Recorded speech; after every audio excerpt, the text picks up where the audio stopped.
Hey, everybody. It is January 25th, 2024, and welcome to what I consider a pivotal show, one that I have tried to explore in dealing with epilepsy and COVID and all the other issues I've talked about over the last 2 years. But this is one that I have been looking to treat with kid gloves, with professionalism, with all standards of ethics, HIPAA privacy issues to be considered, as well as also being considerate of who I consider a member of my professional family. Today's guest is Logan Pethtel. He has been the engineer on Frank About Health for probably 60 episodes now, maybe 50 or so episodes, I would say, because it started around last spring, I believe. But the thing is that he's here today as my guest. Why? Because if those of you have seen his appearance on Always Friday a few months ago, he was talking about a story of his involving dissociative identity disorder, traditionally known as multiple personality disorder. And we have seen those characters in TV shows and movies and other kinds of situations. And most of the time, they're portrayed as, you know, interesting people, just to say the least.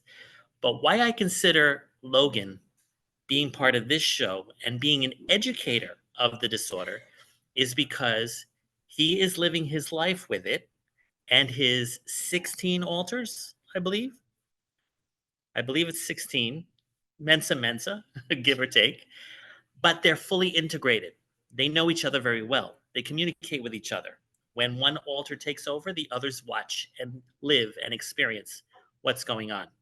We're going to learn all about that story later on in the show, as well as for those of you out there who know people living with this, who need direction and guidance or better enhance their quality of life as they're currently living with it, he's going to help you out with that as well.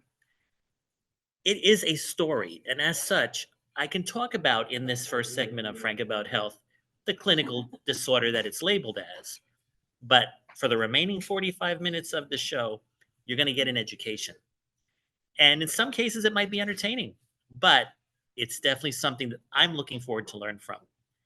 And thanks to Karen Ross, who was my guest last week, she will close the show with an interview that she has conducted with a psychiatrist, very familiar with the clinical disorder that it is, the treatments, the modalities, the concerns for people who are trying to prevent any kind of dysfunction in their lives or in their families or friends' lives. And that I think will be one for the books, as I call it, one for the medical books, where hopefully I, with this platform, will be able to provide additional education to psychiatric students, medical students, or even any other kinds of therapists out there that are advocating for this particular, as they call it, disorder. As such, I must issue my disclaimer. There are always going to be concerns that any of the dialogue that I have today with Logan could bring about controversy or a sense of HIPAA violation. Trust me, he is the patient and he has granted all permission of discussion of his life with D.I.D. or dissociative identity disorder. I am doing all of my due diligence to provide information on this content. And if there is controversy or concerns, be aware these are not the views of talkradio.nyc or of Frank About Health, but rather an opportunity for people to learn. And I hope we will learn well today about dissociative identity disorder. So, that being said, Logan, welcome to the show that you produce every week, Frank About Health. It is certainly strange to be here. Um, Not entirely unwelcome. I've been looking Mhm. forward to this for a while, but it's uh, it's still a bit of an oddity to be on this side of the engineering board. What would be your reason why it feels odd? Because you are more of the receiver rather than the producer, or is it because of your condition? It feels odd to be on the other side of the engineering board because at this moment in time, I'm not in control of any of the behind the scenes stuff. and I'm leaving my job in someone else's hands. So it's that anxiety of, oh, I hope this goes well because I'm not in control of it. But the Interesting. engineer for the day, uh, hi, Phoebe. The engineer for the day is my best friend and roommate, Emily, who is also the, I would say, second in command of talk radio. Right. Hmm. Sam's right hand man, as it were. Um, and I know for a fact that she knows what she's doing, so I don't have to worry too terribly much. Right. Right. I guess what we can say is that, especially as you've been living your life with this particular disorder, what you need to feel, even when you have that sense of loss of control, when you're normally on the other side of the things here at the network, that you're among family, you're among a support system. And I gather that's probably what you've had to learn through therapeutic means or even while growing up with this condition, correct? Yeah, it's not having a brain to yourself is certainly something you have to get used to, I will say. And Right. I just want to issue my own little disclaimer here that Sure. as much as I'm going to be talking about my case and giving insights on how my particular type of system works, every D.I.D system is different, not just in how they're formed, but in how they're able to handle communication between each other. No two Right. cases are identical, which is what makes this such a difficult um, neurological condition. I didn't want to use the word Right. disorder or disease because it's not. Condition is the better word. Yes, I Yeah. agree. This neurological condition is very hard to detect and treat because every single system in the world will present differently. Mm, interesting. Now, I've been talking on my show forever about epilepsy, and what has always made it a stigma is because about electricity in the brain. It's nothing organic that you can touch or whatever. But in this case, what you've got is a similar pathology. It could be electrical or it could be just intangible to touch, taste, smell, whatever the analogies or descriptions are. But your behavioral patterns shift that it could be mind blowing for your audience. Anyone who you deal with on a daily basis is what I mean by your audience in this case. But what I'm amazed at is that when I met you, again, I'm thinking 6, 8 months ago, whenever it was, I would have never known because until you told me, that's when I discovered it, which means you obviously have learned the right dynamics, methodologies, the right attitudes to present yourself in, especially when you know you've got all these other alternative personalities communicating with you at the same time. And I guess that's a discipline unto itself. So that is something that I'm sure the Frank About Health audience is going to want to learn. And I'm Oh, yeah. devoting the third segment to a complete education on your whole integration. Now, I don't know how soon we have before our first break, but I have to do my due diligence to everyone out there and put my psychology hat on and do a description of what DID is clinically, because most of the show is going to be devoted to Logan's story. Everyone ever heard of the movie Logan's Run? No, we're not doing that here. But we're talking about Logan's story because he does serve, in my view, as a role model for people who were living with very interesting pathologies, where in this case, there is no cure. So he has shown how you can live with something productively, even with what is considered a condition or a disorder. But that is what this show has been trying to advocate for the last 2 years: how to take your condition, own it, share it with the world, and make everyone learn from it. So here comes, right here at NYU Langone Health, my little moment with dissociative identity disorder. So I'm going to share the screen and get to the right.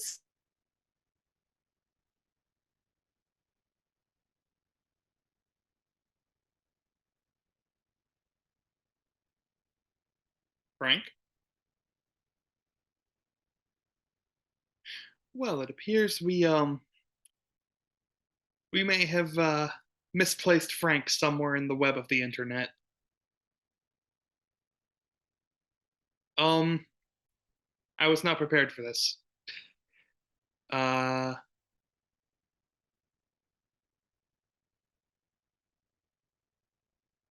Alrighty.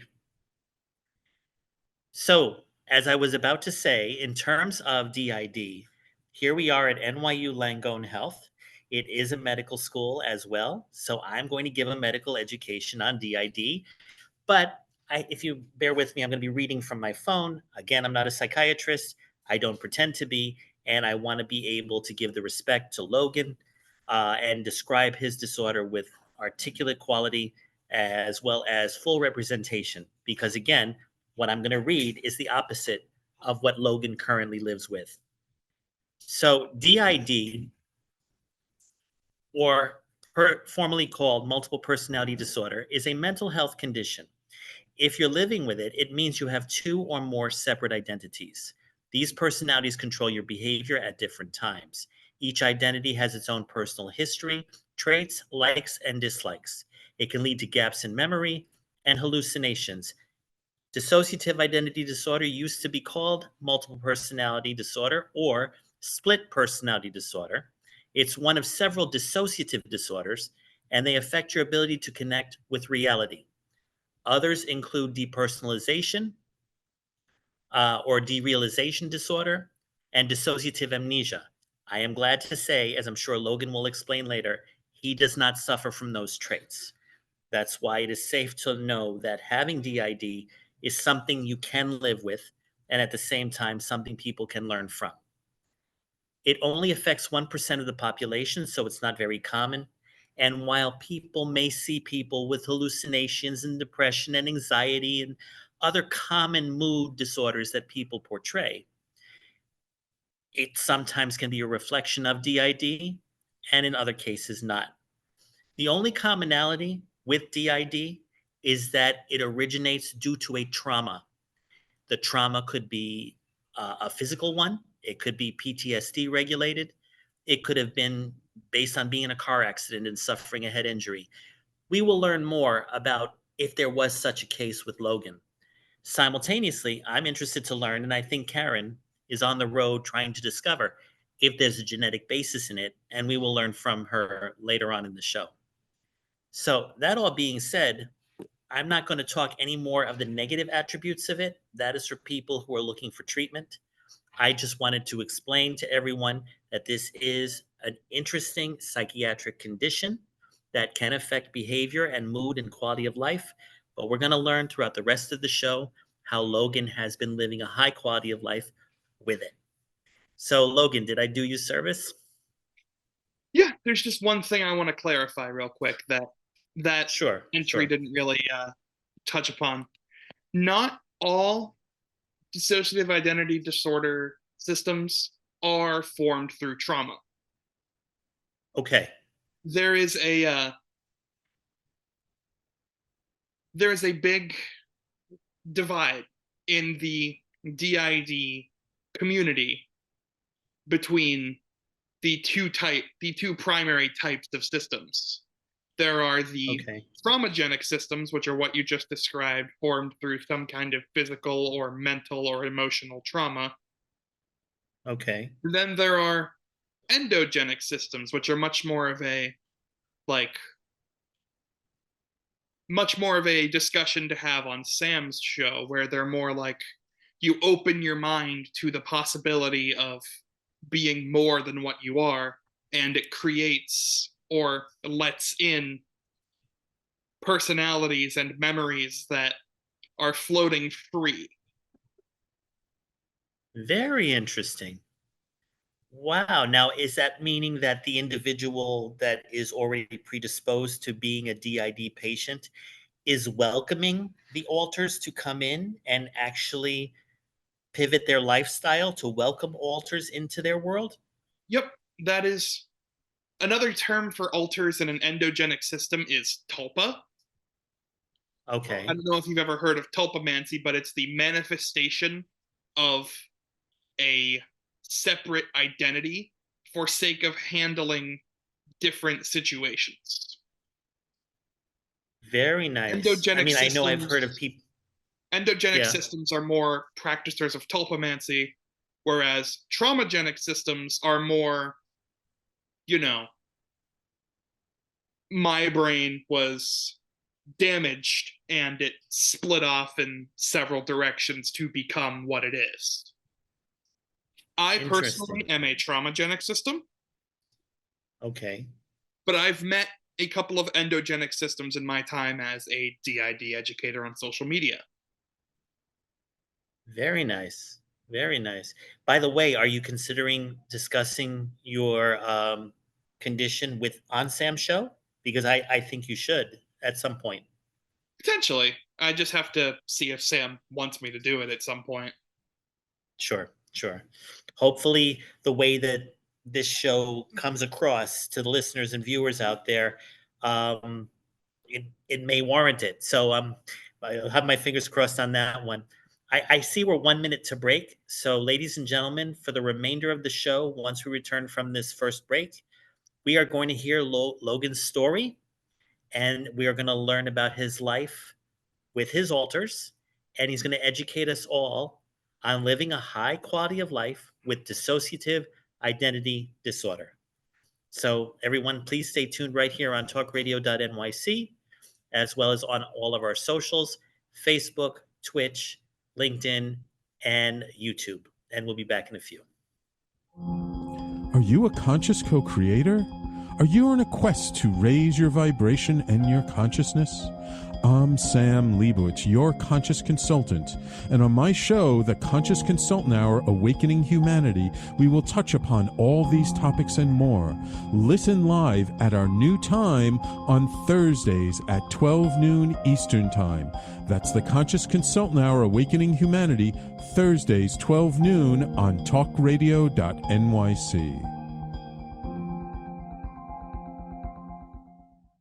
Are you a high-achieving, growth-oriented leader? Are you interested in developing your authentic leadership while creating a healthy, inclusive workplace? Hi, I'm Dr. Mira Brancu, host of The Hard Skills on talkradio.nyc at 5 p.m. Eastern on Tuesdays, where we discuss how leaders develop the hard skills needed to make a greater impact. We interview experts, have live coaching, and tackle these challenges. Listen to The Hard Skills on Tuesday at 5 p.m. Eastern on talkradio.nyc. Are you a business owner? Do you want to be a business owner? Do you work with business owners? Hi, I'm Stephen Fry, your small and medium-sized business or SMB guy, and I'm the host of the new show, Always Friday. While I love to have fun on my show, we take those Friday feelings of freedom and clarity to discuss popular topics on the minds of SMBs today. Please join me and my various special guests on Friday at 11 a.m. on talkradio.nyc. You're listening to Talk Radio NYC. Uplift, educate, empower.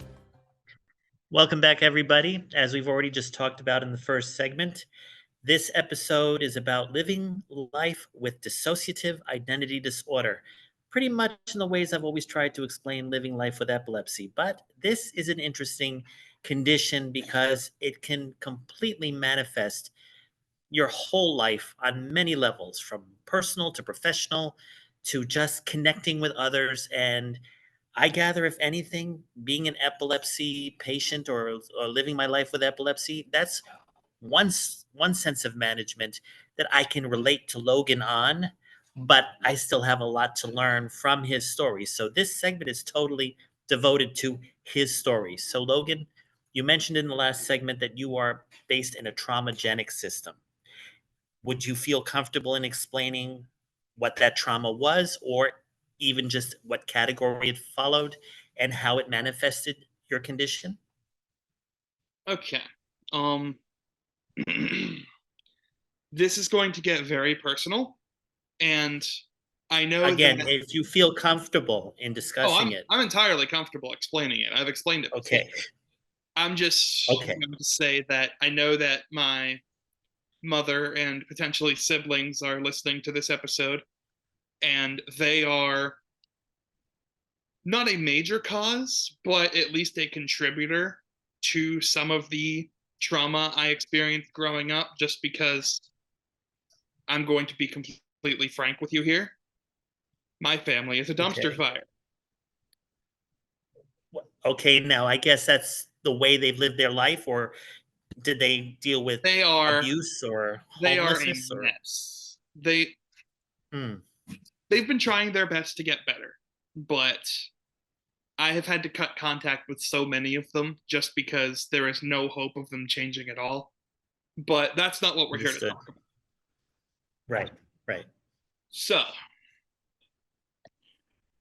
when I was younger, like preschool age, I Mhm. had undiagnosed ADHD, which Okay. led to a lot of hyperactivity and fits of anger, which Okay. undiagnosed ADHD in a child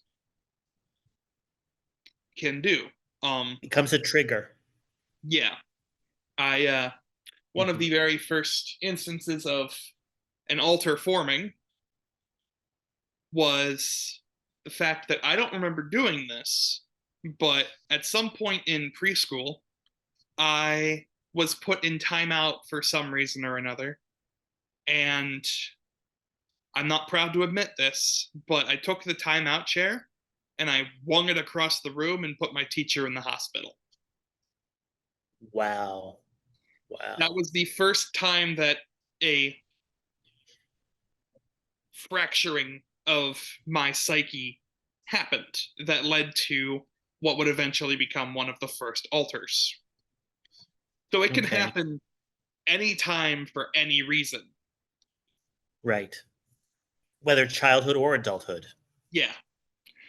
Um Mhm. it really kicked up around the time I turned 7 or 8 when my mother got into a particularly abusive relationship, Mhm. not just for her but for everyone around her. Right. She's thankfully out of that relationship now, and I couldn't be prouder because I know Yes. abusive relationships can be very difficult to one see and two get out of. Right. But that's a topic for a whole nother episode. Well, I've actually touched upon that in the area of narcissism, but I gather that's what your mother was exposed to. Yeah. Mhm. Um, Mhm.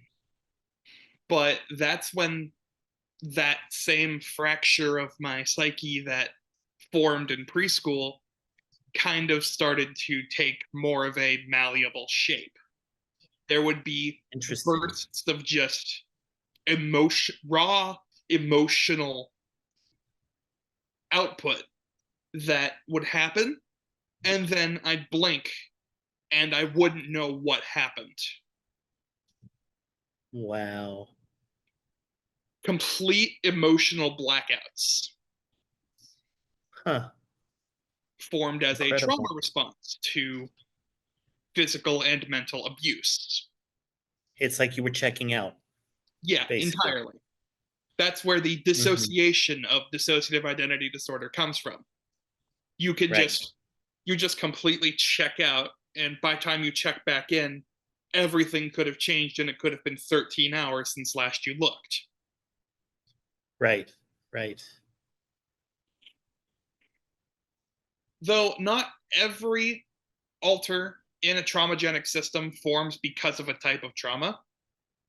Mhm. Sometimes they'll just form to perform specific tasks that the rest of the brain isn't equipped to handle at that point in time. For example, Right. the third alter in the system we believe formed around the time I was 13 years of age. Right. This was the puberty 13 years. years ago. So, Okay. YouTube would have been in its infancy. Yeah. Yeah, it would have been around for like 6 years at that point. I Interesting. decided to try my hand at content creation for the first time. And everyone I knew liked this side of me that was candid and happy-go-lucky and, you know, rah, rah, beat up the bad guy from content creation. And that Right. kind of split off from the rest of my mind to take its own form, to dedicate itself to being that front man. That's the very same front man you're talking to right now.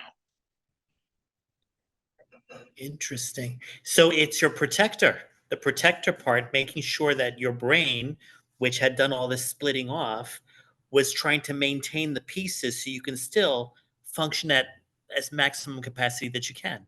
There is actually a whole discussion about roles in a D.I.D. system that's part of the education segment that I will get into with you later. But there's like hosts, co-hosts, protectors, guardians, littles.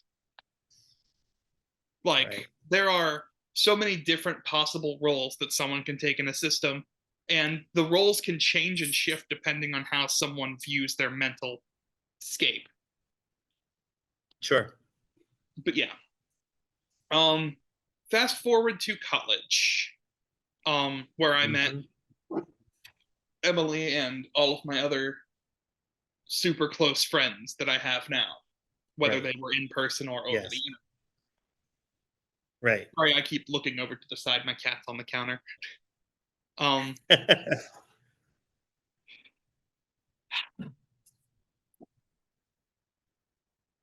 During college, I had a very hard time with work-life balance. Right. Which most of us do, especially in college. Yeah. But in your case, I'm sure it was more I interesting went to manage. college for multimedia video production, so I had to dedicate a good portion of my time and my mental energy to making animations or editing videos or setting up live audio rigs or things of that nature. But at the same time, I was getting fresh into Dungeons and Dragons during college. So I had a whole renewal of my appreciation for that for the first time since I was like 5 or 6 years old when I played 2nd edition. Yes.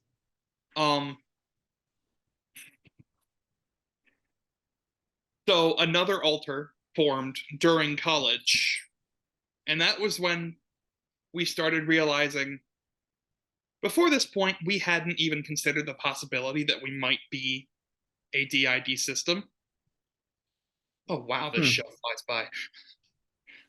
I know. But I mean, we can still, well, how about that? Let's use this as a pause moment, because I'm already formulating my questions, but my questions are actually going to lead you right into the integration of your personality and what makes you have a high quality, high functioning lifestyle at this point. So, yeah, if you ladies wanted and me to gentlemen, go please through stay tuned. If you wanted me to go through my whole story, we'd need 3 or 4 episodes. Yeah, exactly. Like all of a sudden we're creating Logan's story, the miniseries. Who knows? That might be possible. But ladies and gentlemen, just please stay tuned. I was going to show Hilton stuff and whatever, but you know what? This in itself speaks for what Frank About Health has been about. So just look at our pretty faces during the next commercial break and we'll be back. Stay tuned. Hey everybody, it's Tommy D, the nonprofit sector connector, coming at you from my attic. Each week here on talkradio.nyc, I host the program Philanthropy in Focus. Nonprofits impact us each and every day, and it's my focus to help them amplify their message and tell their story. Listen each week at 10 a.m. Eastern Standard Time until 11 a.m. Eastern Standard Time, right here on talkradio.nyc. What really drives success in business? Introducing Intangify, the show that explores the intangible assets that create value and growth. I'm Matthew Aspel, your host and an attorney focused on innovation. Join me Fridays at noon Eastern to discover how innovation, culture, and other intangibles shape thriving companies from startups to established businesses. We'll share strategies to unleash your business's true potential. Tune in live on talkradio.nyc Fridays at noon Eastern and intangify your business today. Were you an essential worker during the pandemic? If you needed to learn stages of epilepsy, did you depend on advocates? Did you use new innovations to cope with mental and neurological issues? Maintaining high quality of life and keeping good mental health are what we all strive for. I'm Frank R. Harrison, host of Frank About Health, and each week top healthcare influencers, professionals, and innovators answer these questions and more. Stay tuned on Thursdays at 5 p.m. on talkradio.nyc, and I will continue to be frank about health with all of you. You're listening to Talk Radio NYC at www.talkradio.nyc. Now broadcasting 24 hours a day.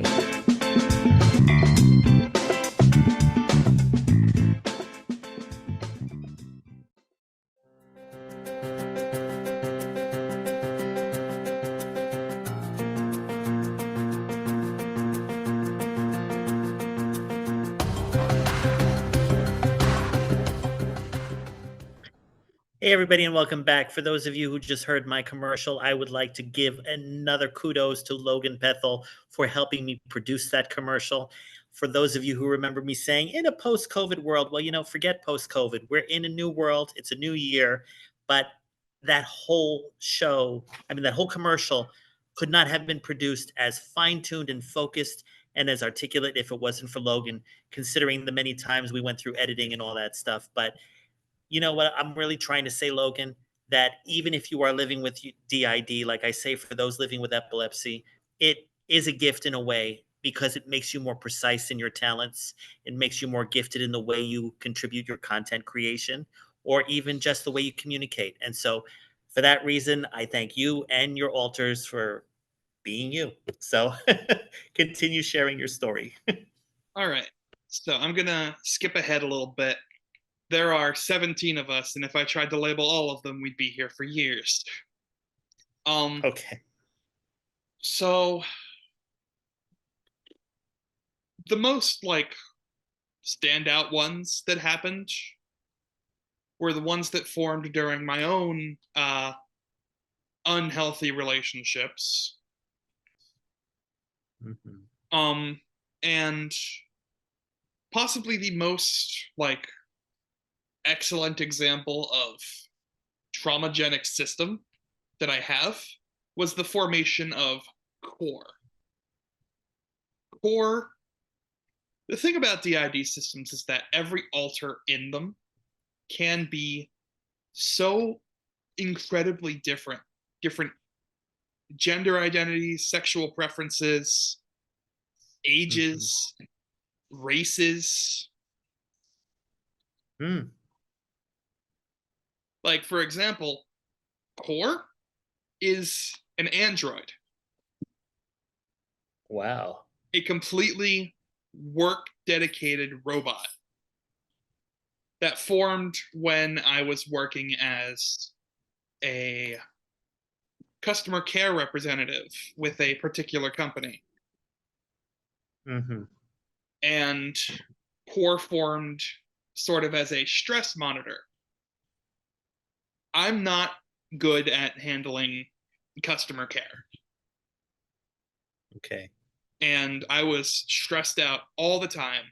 And I was stressed out to the point that I actually had an appendicitis scare.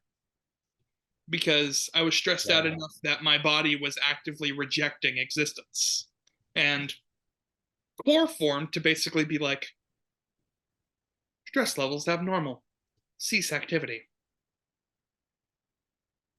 Wow.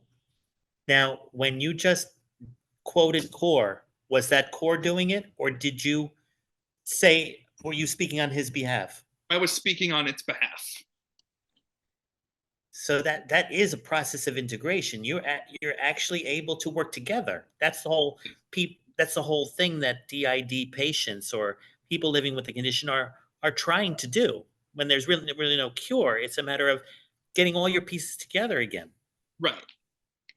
So I want to take this moment to give a little bit more insight into how systems can integrate, using this as a segue. Right. My personal use, or my personal journey with integration, was acknowledging that I had D.I.D. Learning as much as I could about it, and then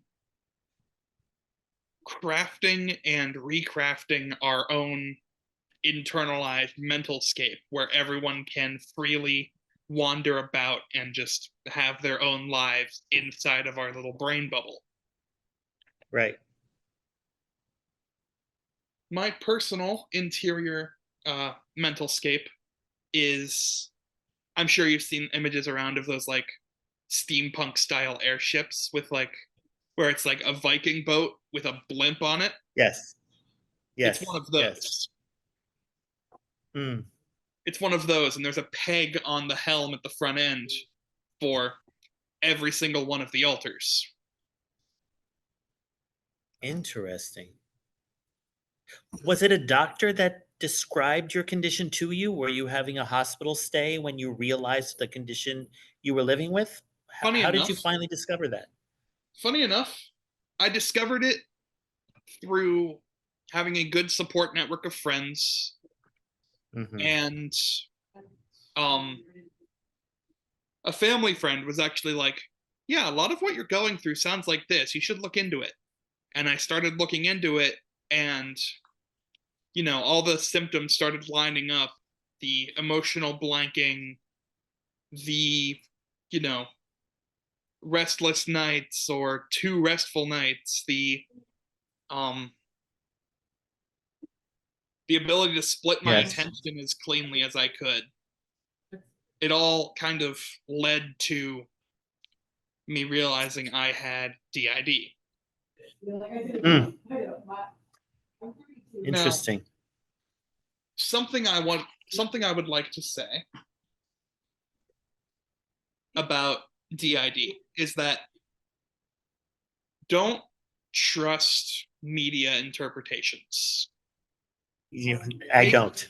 Take every media interpretation of a dissociative identity disorder system that you see with a grain of salt.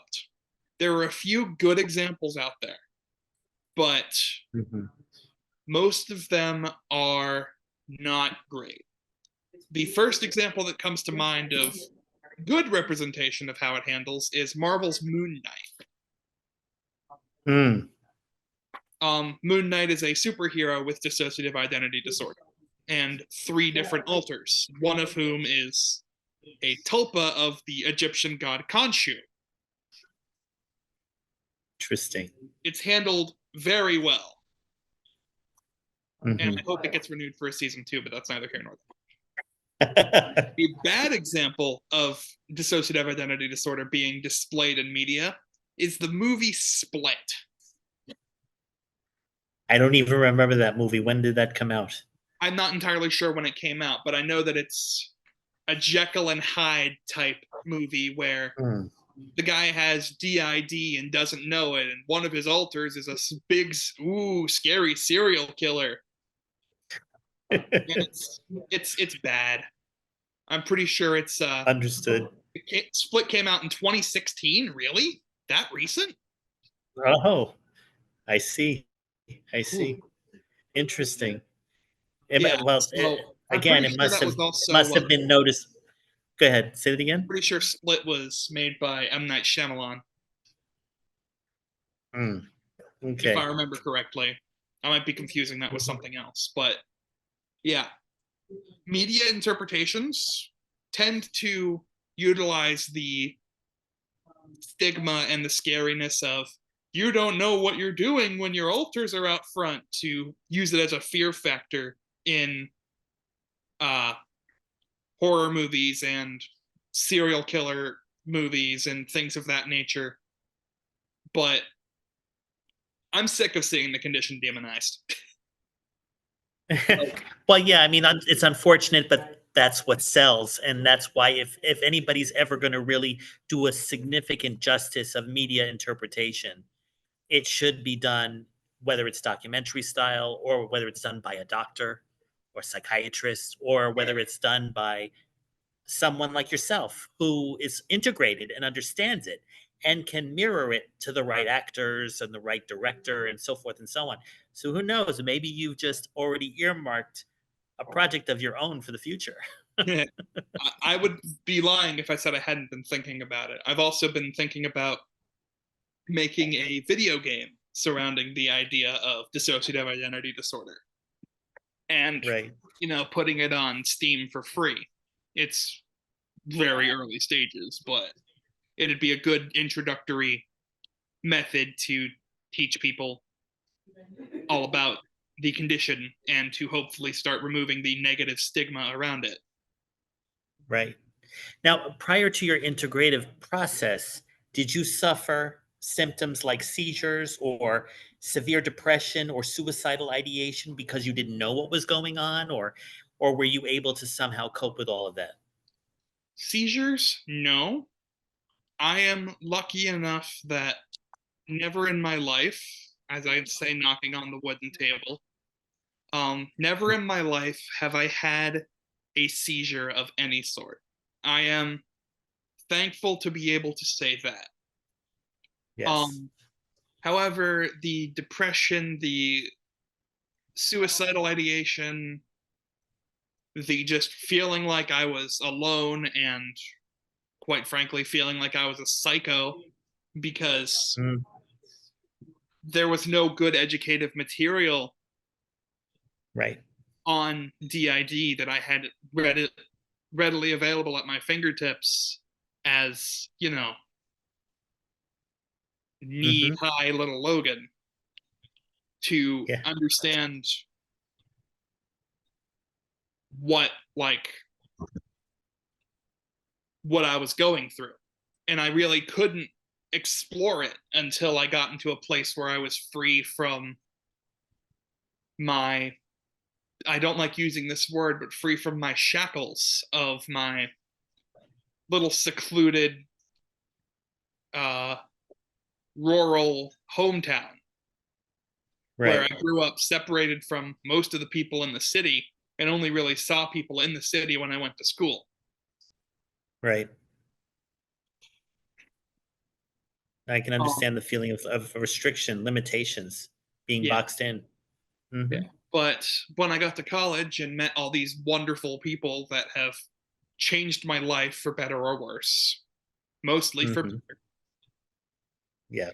I was able to explore myself and open myself up to exploring all of this in a way that was healthy and inclusive. Emily, actually, I believe, somewhere around here has a notebook where she was actually case studying D.I.D. through me and was theorizing what situation arose where each of the alters had formed. Right. I don't know where that notebook is, and I'm not about to go hunting for it, but it was interesting to be a case study by my best friend. Yes. Interesting, because at that same time, it became part of your integrative roadmap. Yes. Yeah. Being able to understand and empathize with the others that were forming as chunks of my brain that eventually teamed up and, got the airship flying. Right. I totally understand. I think also in terms of the whole nature of making friends with your alters is still amazing to me. And I know you've already touched upon it, how you've been able to through therapy. I know you've shared when we do our host meetings, you've shared that you go to a therapist, and I gather you're taking medication as well to keep yourself regulated, right? There is actually not a good medication for strictly treating dissociative identity disorder. I had this discussion with my primary care doctor that the best way to handle and to treat D.I.D. is to treat other underlying mental health conditions like anxiety, ADHD, depression, things like that, contributing factors. You're treating the side effects, the comorbidities per se. Yeah, you're treating the comorbidities, but the actual condition itself, people have not found a dedicated treatment plan for it aside from therapy. Some people use meditation, some people use holistic medicine. Right. I think that's the right word. Yeah. Or holistic healing, like energy healing, combination of meditation, herbs maybe, Yep, incense. But exactly. I know, believe it or not, some of those things have been used, like even music therapy, for maintaining seizure control. So I can relate to it. But I you know what? I'm not kidding. I think that either we need to have another episode to really explore more about your life with D.I.D, maybe a month from now or whenever, and live, like at a Hilton, which is my creative brain working right now. But at the same time, because we have a special commentary coming up in the next segment with Karen Ross and a psychiatrist who is an expert, we're going to become a little bit like CNN now for the first time in Frank About Health history. So I want to say to everybody, we're about to take a commercial break. And when we come back, I'll have closing thoughts. But then we're going to close out the show with Karen Ross, who's remote right now with a psychiatrist, who will really give you further the understanding of the condition of dissociative identity disorder. But Logan, you inspire me. I have to tell you that, if I haven't already told you. So from the aspect of removing stigmas and at the same time welcoming people with such personality traits into our ecosystem, which is called life, right? Because we are gifted in different ways. It's just most people who don't suffer from it don't understand that. And I think it's our job, especially in your position, that we have to re-educate people, especially in this coming year. The station motto is uplift, educate, empower for a reason. And I am very glad to have been able to contribute to that with my own personal experience. Absolutely. This was a lot easier and a lot smoother than I was expecting it to be. Oh, yeah. And as you have heard from me, and I'm sure that Sam will one day tell you, that's how we met. It was through a mutual friend who knew that I was living my life with crazy seizures and I was considering cannabis, which did not work for me. I did try it. But the thing is that it was creating a lot of confidence issues and other kinds of things. But when I turned it into a platform, my life has changed tremendously. So if anything, we're in the right group right now. And I know it's time for commercial break. So just everyone stay tuned. We'll be back in a few. Are you a high-achieving, growth-oriented leader? Are you interested in developing your authentic leadership while creating a healthy, inclusive workplace? Hi, I'm Dr. Mira Broncu, host of The Hard Skills on talkradio.nyc at 5 p.m. Eastern on Tuesdays, where we discuss how leaders develop the hard skills needed to make a greater impact. We interview experts, have live coaching, and tackle these challenges. Listen to The Hard Skills on Tuesday at 5 p.m. Eastern on talkradio.nyc. Hey everybody, it's Tommy D, the nonprofit sector connector, coming at you from my attic. Each week here on talkradio.nyc, I host the program Philanthropy in Focus. Nonprofits impact us each and every day, and it's my focus to help them amplify their message and tell their story. Listen each week at 10 a.m. Eastern Standard Time until 11 a.m. Eastern Standard Time, right here on talkradio.nyc. Are you a business owner? Do you want to be a business owner? Do you work with business owners? Hi, I'm Stephen Fry, your small and medium-sized business or SMB guy, and I'm the host of the new show, Always Friday. While I love to have fun on my show, we take those Friday feelings of freedom and clarity to discuss popular topics on the minds of SMBs today. Please join me and my various special guests on Friday at 11 a.m. on talkradio.nyc. You're listening to Talk Radio NYC at www.talkradio.nyc. Now broadcasting 24 hours a day.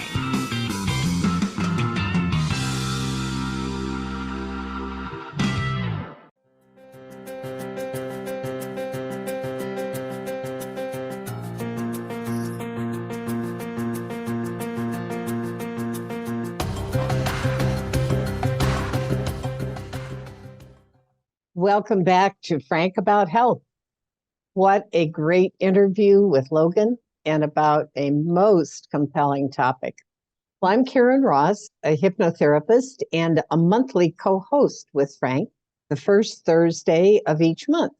But a little deviation this month, as I am honored to close out the show by interviewing psychotherapist Marissa Harris, whose long list of degrees and certifications includes specialties in treating trauma and dissociative identity disorder, or D.I.D.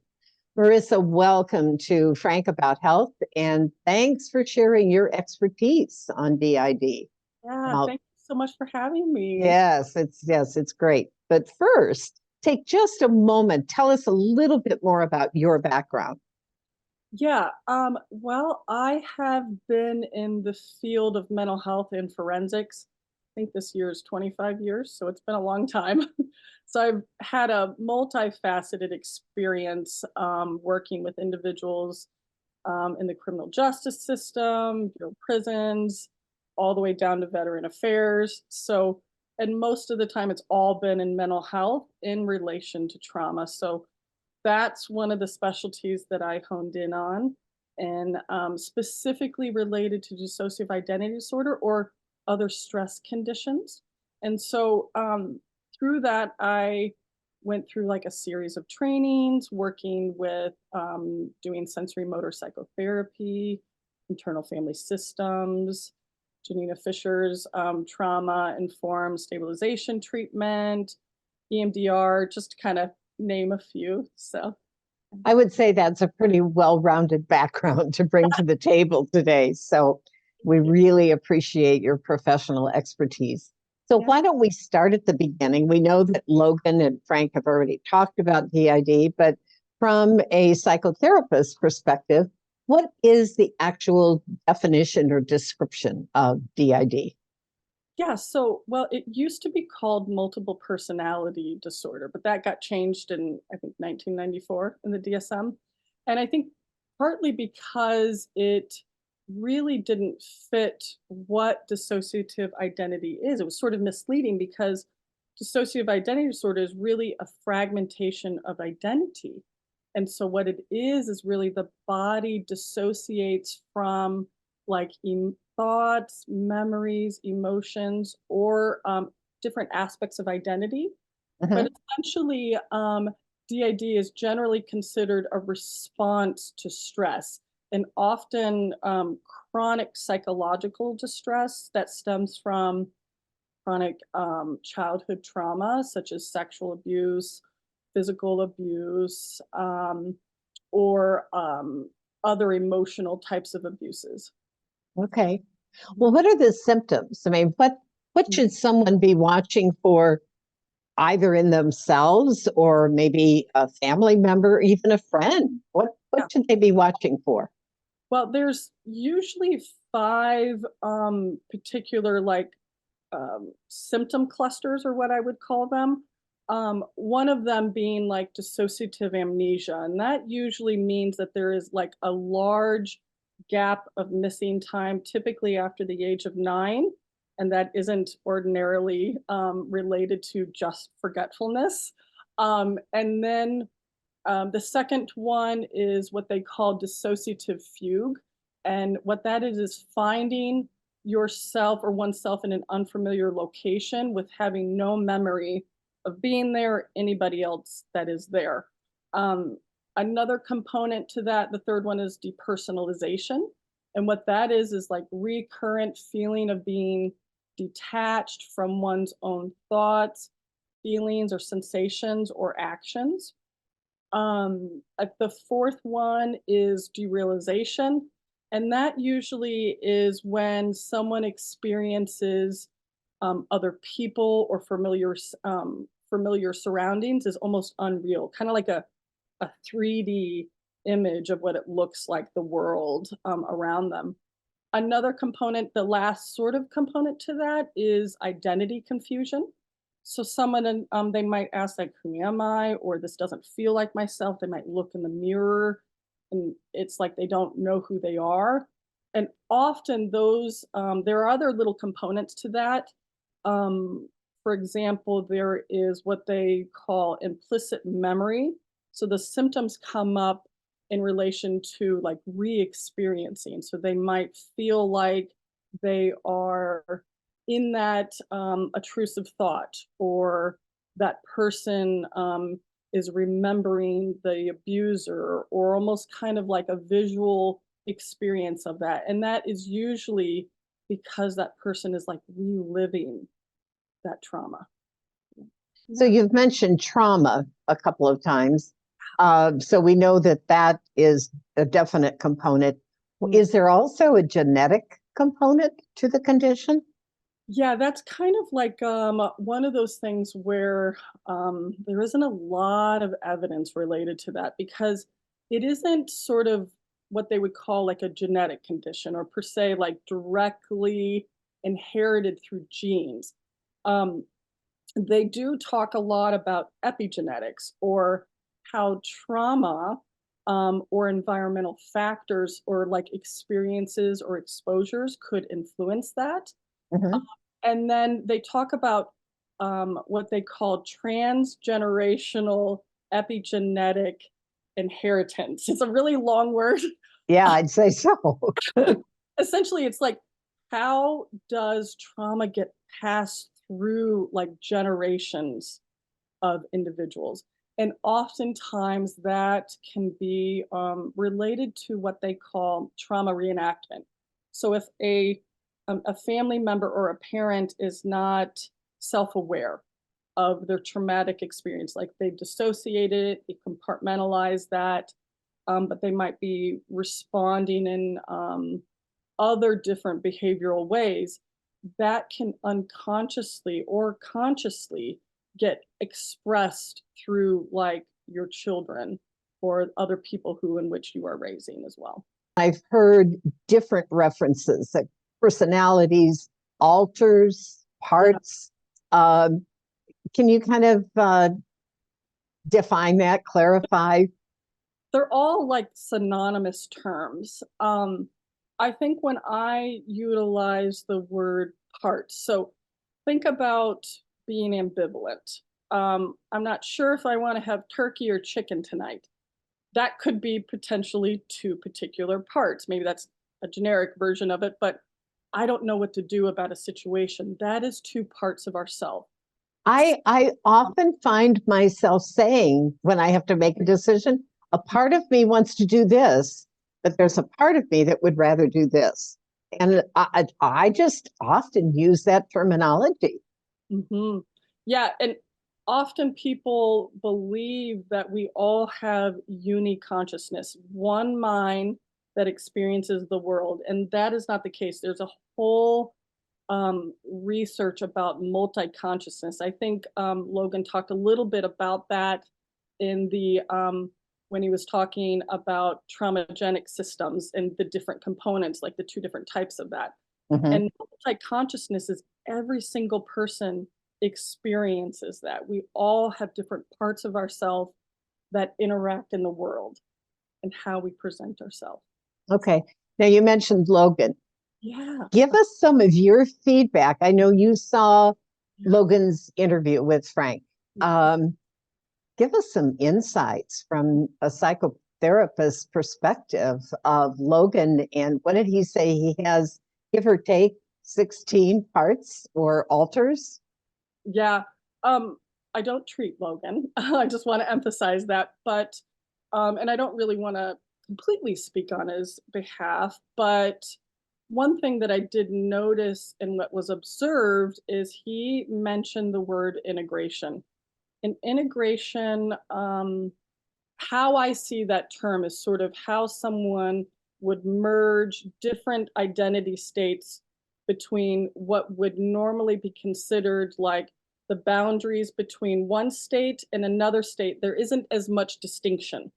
So that's what integration would mean. Okay. So often, like, people might sort of make an experience that to do DID treatment, that you have to integrate. That is not typically the way that I would work. Now, if that is what the individual would want, we would work on that. And that's how we would talk about, so like, what is integration? Integration is, you want to develop a rapport, because keeping in mind, going back to structural dissociation, you have to have collaboration with those parts, or alters, in the way that Logan expressed it. And once you have developed a rapport, that is when you might be able to develop a relationship with that part. So the integration piece is not as easy as everyone thinks of it. And the way that I observed Logan is, it does appear as that there is cooperation, or almost co-consciousness in between the different parts, or what we would say in treatment in what they call dual awareness. It is mindful states of noticing your everyday self and other parts that are engaging in these different experiences. Or I think he even talked about almost creating a sacred space for these parts to sort of come together and kind of collaborate on maybe how he might be feeling. So yeah, there's a lot of different components to that. Yeah. Yeah. Well, certainly his approach has served him well. There is so much to talk about here. And actually, Frank has suggested the possibility of doing another show on this topic, because it is so much deeper than I think anybody would have imagined. And I just want to mention to the listening audience that, and I say this on behalf of Frank too, we are always eager to hear from you. Would you like to hear more on this topic? Are there other topics that you would like for Frank to cover on Frank About Health? And when I participate, I can participate in that also. So we really encourage our listeners to engage with us and let us know what they want to hear. But we're going to have to close it out. But I want to be sure, is there a closing thought, a final thought that you would want to leave our listeners with today? I guess I want to normalize the fact that the human brain compartmentalizes. That's what every single person does. It is a part of the human experience. And so we might have it labeled as like a diagnosis, but in reality, every human does it. And we may not realize we're doing it to adapt into the environment in which we're in. Okay. Well, Marissa, I can't thank you enough for joining me today and giving us your perspective, and maybe we'll be back. We'll see, but thank you so much. So at this point, though, I'm going to take it back to Logan and Frank in New York, and I'll see you soon. Thank you very much, Karen, for that interview. I've just learned even more than what Logan just presented over the last hour. Ladies and gentlemen, please research this condition. What I've taken away from Logan's story and his whole integrative process is only the beginning. I am seriously considering having him come back at some point in the next month, maybe 6 weeks, to really get more into how his life is with his alters. I'd like to meet a few of them, for example, if that is doable, Logan. I wouldn't want to put your health at risk in any way, but I would like at the same time to show the world out there, the viewers and listeners, that having dissociative identity disorder or having epilepsy is not by choice, but it is a livable lifestyle if it is done right, treated right, respected right, with the right support system. He mentioned earlier about growing up in a dumpster fire. Well, we all really choose our own families ultimately. So I think talkradio.nyc has become a core family for both of us. And ladies and gentlemen, thank you again for this particular, just staying tuned for this particular episode. I know we're doing a real integration with all of you out there watching to really have commentary, live reactions. This is a story that needs to be told even more. So we will continue Logan's story in a later show. But I just want to say stay tuned for our next episode on the 1st of February when I'm here again with Karen Ross in Chicago at the Doubletree Hilton.